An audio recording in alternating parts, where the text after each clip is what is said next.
Good morning, respected judges, honorable teachers, and my all dear friends.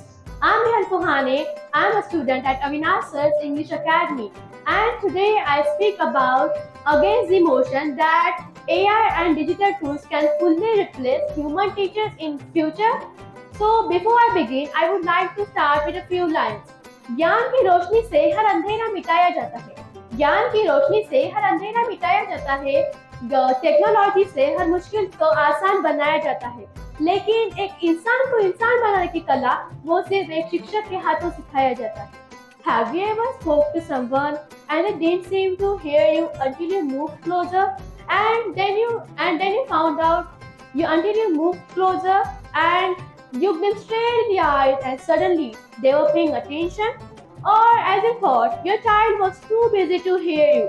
But then you found out that they had memorized every single word you say. Or perhaps, like me, you are the kind of a child who needed to touch everything, taste, feel the world around you. Living with your parents in a constant state of panic.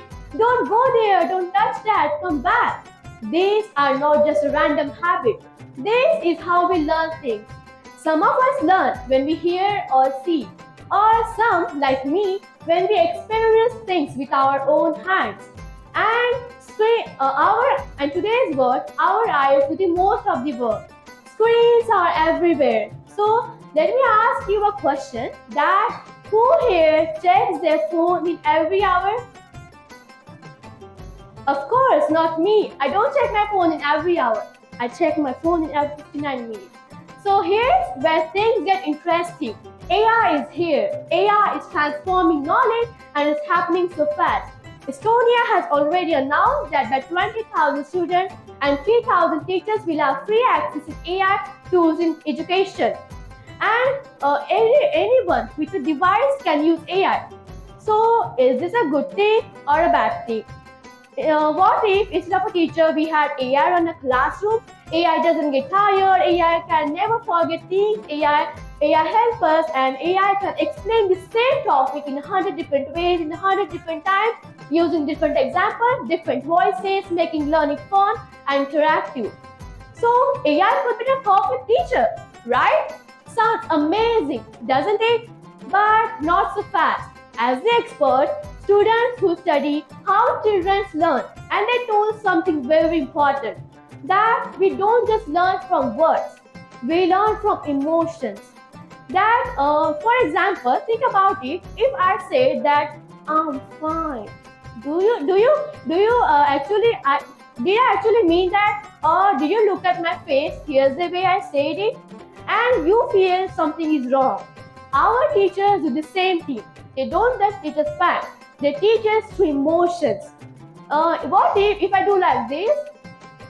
You feel something is wrong, right? And if I do like this, you feel welcome.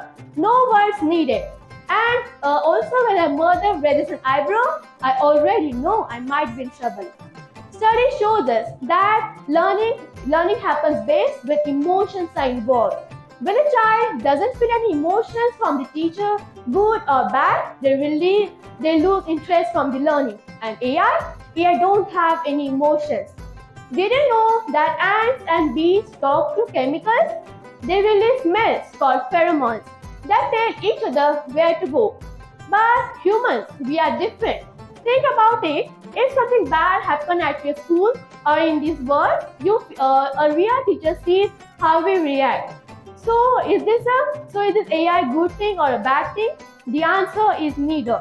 AI is a tool, and like any other tool, it depends on how we use it. And don't fear AI education. Use it, but use it wisely. The most important thing happens when we connect face to face, heart to heart. Thank you.